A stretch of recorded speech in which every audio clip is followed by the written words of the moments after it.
Test pa tayo ng Glock 17 Gen 4. Yan. Ito yung bago kong unit. Yung box and manual wala eh. Nasa bahay. Ka-duty kasi ako ngayon eh. Ito lang dinala ko para may test fire. Sa bahay kasi medyo maingay na, kaya sa kapitbahay. Ayan. Ito lang may may mga scratches siyempre. Tapos pasok. Natural yan, magagasgasan. 14 rounds para realistic.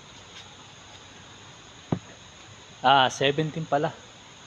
Kasi sa Glock 17 na RS is 17 rounds talaga capacity ng magazine.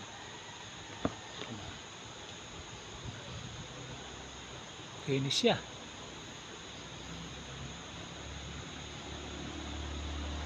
Walang bahid, kamanyakan. Hindi. Ayan po. Makinis na makinis. Halos banyo. Ito, kahit puti pa siya.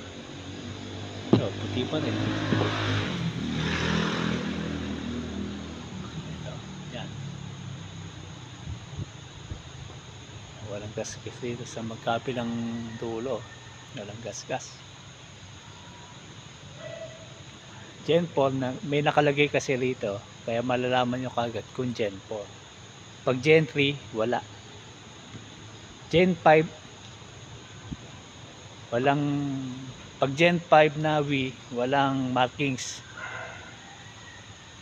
Ito may markings eh, pagka Gen 4. Yan.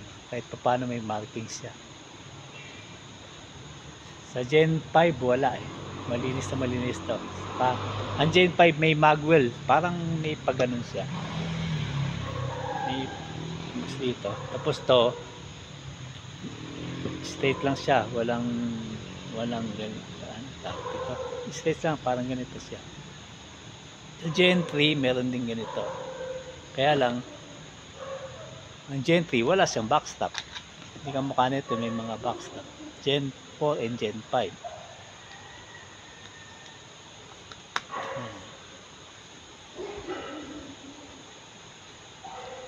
Kahit ninyo nagamitan ng pin, okay lang naman eh.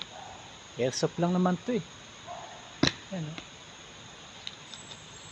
Ayan o. Makakabit naman kusa eh. Ayan o. Medium. Nakalagay medium. May lots. Yung lots medyo mas makapal na konti. Ito medium lang tong nilagay ko. Ayan o.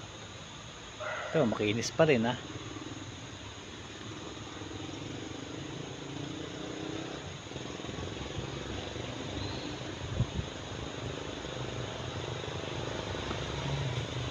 Ito, natural yun ha. Natural.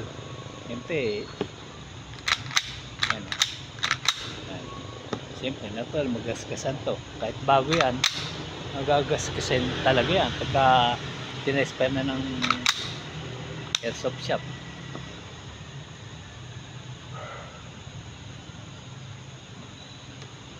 Test fire. 14 rounds. Realistic.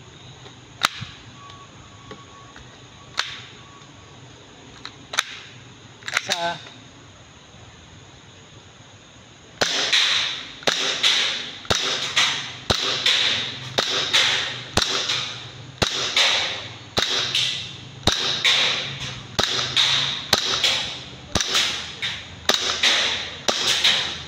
slide lock. Alam bala. Test the hammer. Bigger pala.